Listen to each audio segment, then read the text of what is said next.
It's a real pleasure to have one of my good friends and a dedicated firm leader, Bambo Obaro, here with me today.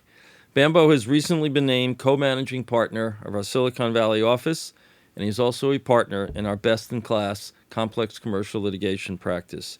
Thank you so much for joining me for this conversation today. Thank you so much. It's great to be here. I'd like to start by asking you to tell me a little bit about your journey as a lawyer. What initially drew you into the profession, and how did you end up focusing on litigation as an area of practice and expertise? So I didn't grow up around a lot of lawyers, so I didn't have exposure to the legal profession, but I did take a class in the 10th grade called Introduction to Law, which I was very fascinated with. That was my initial interest in the legal profession. And with respect to litigation, I've always been drawn to the analytical aspects of litigation. I like piecing together both a factual narrative and the law in order to create a compelling story for our clients. And that's always been an attractive option for me for litigation. And having seen you, you're really good at getting up and telling that story. So your success in the litigation department definitely shows that you've made some great career decisions along the way. I know you represent clients in a range of sectors across the country, but I'm wondering if there are any recent trends that you've been seeing specifically with respect to clients in the Bay Area. Anything clients should be planning on from a litigation perspective in 2026? So what we've been seeing is there's been a lot of change with respect to product liability law. And the evolution of product liability law on technology products is what we've been seeing over the last couple of years. And I anticipate that's going to continue to change and evolve as we have AI being integrated into more technology products. In addition to that, there's been an uptick in trade secret litigation. Clients are paying particular attention to their trade secrets as an asset, an IP asset class, and we anticipate that there's going to be a lot of action in that space as well. Well, thank you for those market perspectives. There are so many dynamics at play in the current market, so it'll be interesting to see how the year plays out. You were recently named co-head of the Silicon Valley office. What are some of the goals that you have for the office over the next several years? So I'm very excited about the Silicon Valley office. As you know, Barry, the Silicon Valley office opened in 1991. And when we opened, we were one of the first national firms to open in Silicon Valley.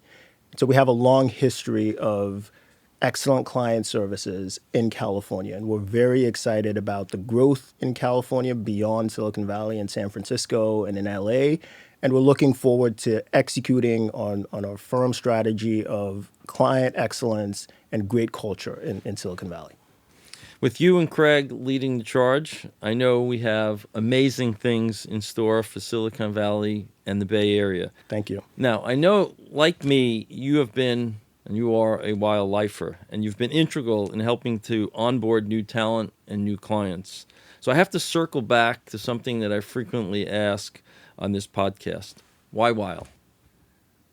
So being a lifer at Weil, I have a very unique perspective. I've been here my whole career, and I've never actually thought about leaving the firm. And the reason I've never thought about leaving the firm is I think the culture of the firm is very unique. Weil is focused on client services and creating a culture where everyone enjoys coming to work and enjoys working with each other. And when I talk to laterals, that's usually what I pitch to them. That's what I say to them.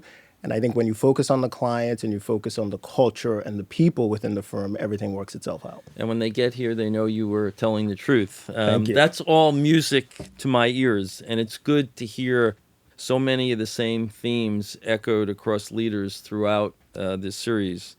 I'm curious, how would you define your personal leadership style and the things you do and the ways you try to motivate and build the next generation of talent?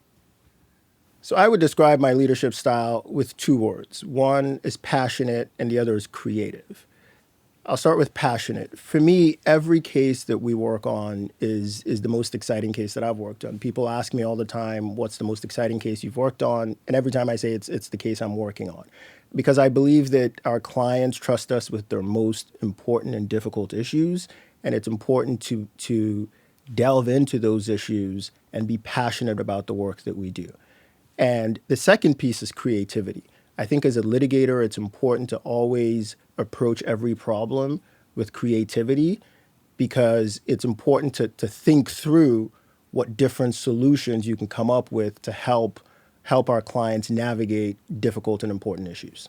Well, those are clearly all great attributes of a leader and in line with what I've tried to cultivate over my years at the firm.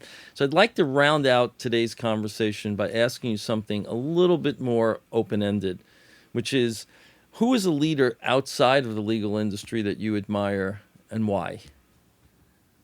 So for me, I would have to say, and this is a personal response, I think my mom is somebody that's a leader that I admire a lot. I'm one of 5 kids, and we grew up moving around a lot. And at times, my mom raised us as a single mom, and I didn't fully appreciate this until I had kids of my own.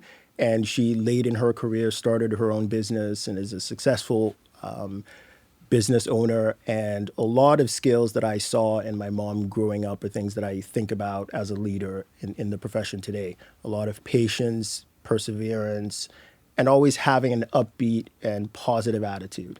And I think that's extremely important as I move through my profession and I think about my given profession. what I've seen in you, she clearly was a huge success, and also given how I've seen you as a parent, that even is a bigger success for your mom. So that's not very nice to hear. Thank you I'm so going to much. change it up a little bit and ask you sort of a series of questions, and just give me the answer that comes to the top of your mind. Sounds good.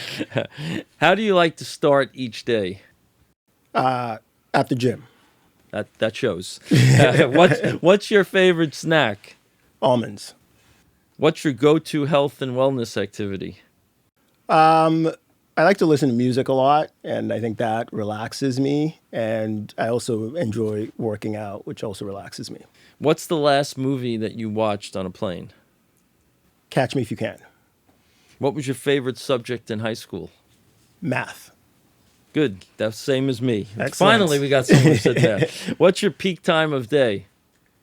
Between 6 a.m. and 10:30 a.m. Name a habit or attribute that drives your friends and loved ones crazy. I like to have a busy calendar. I like to keep my schedule pretty full. What's the last TV show that you binge watched? Yellowstone.